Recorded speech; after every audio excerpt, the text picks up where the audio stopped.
नमस्कार दोस्तों, कैसे हैं आप सब। आप सभी का स्वागत है आपके अपने यूट्यूब चैनल पर। आज हम बात करने वाले हैं टारगेट नंबर 10 के बारे में। यानी कि अगर मैं बात करूं तो आर का ये टारगेट वीडियो 10 होने वाला है। ठीक है, टारगेट डेज 10।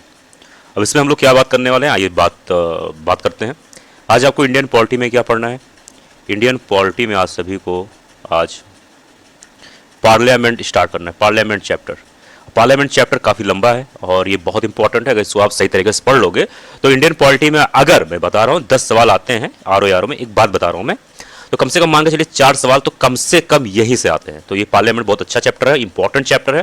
तो पार्लियामेंट देखिए थोड़ा लंबा चैप्टर है, तो आपको पार्लियामेंट पूरा तो आप पढ़ नहीं पाएंगे, और अगर आप पूरा पढ़ने की कोशिश करेंगे तो कहीं ना कहीं थोड़ा सा बोरियत हो सकते हैं, आप थोड़ा सा ऊब सकते हैं। ठीक है, तो आज आपको लगभग 50% से ज़्यादा इस चैप्टर को आपको आज फिनिश करना है, ये चीज़ ध्यान देना। और मॉडर्न हिस्ट्री में आज आपको क्या करना है, मॉडर्न हिस्ट्री के लिए आज आपको, जैसा कि आज आपको 1930 से लेकर 1955 तक का सब कुछ आपको पढ़ना है।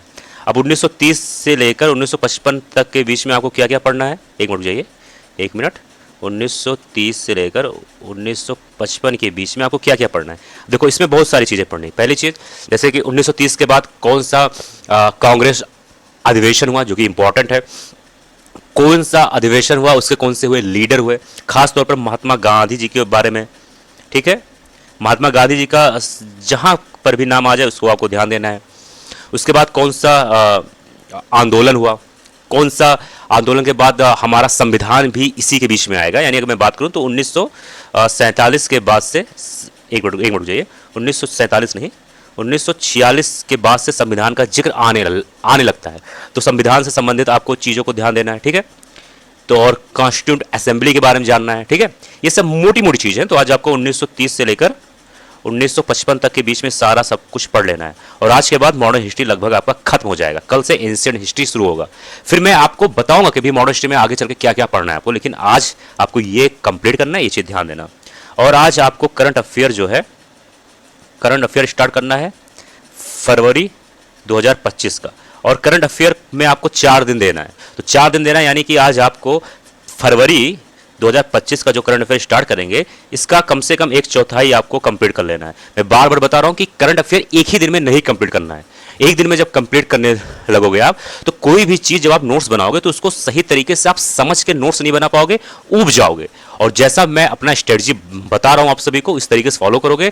55 दिनों का जो स्ट्रेटजी है आप सभी को पता होगा, जो हमारी वीडियोस रेगुलर देखते हैं। 55 दिनों का जो स्ट्रेटजी, इसको फॉलो करोगे, बेशक 100% मैं बता रहा हूँ आर का प्रीलिम्स आराम से हो जाएगा। तो 4 दिन आप सभी को देना है फरवरी 2025 का करंट अफेयर के लिए। और जनवरी का तो आप सभी का कंप्लीट हो गया। और जैसे लास्ट में मैं हमेशा बताता हूँ कि 20 सवाल से ज़्यादा एमसीक्यू आपको हिंदी में, और 20 से ज़्यादा एमसीक्यू आपको जीएस में। जीएस यानी पॉलिटी, जो आप लोगों ने आज पढ़ा, यानी कि पार्लियामेंट। और मॉडर्न हिस्ट्री जो आज आप लोगों ने पढ़ा 1930 से लेकर 1955 तक का।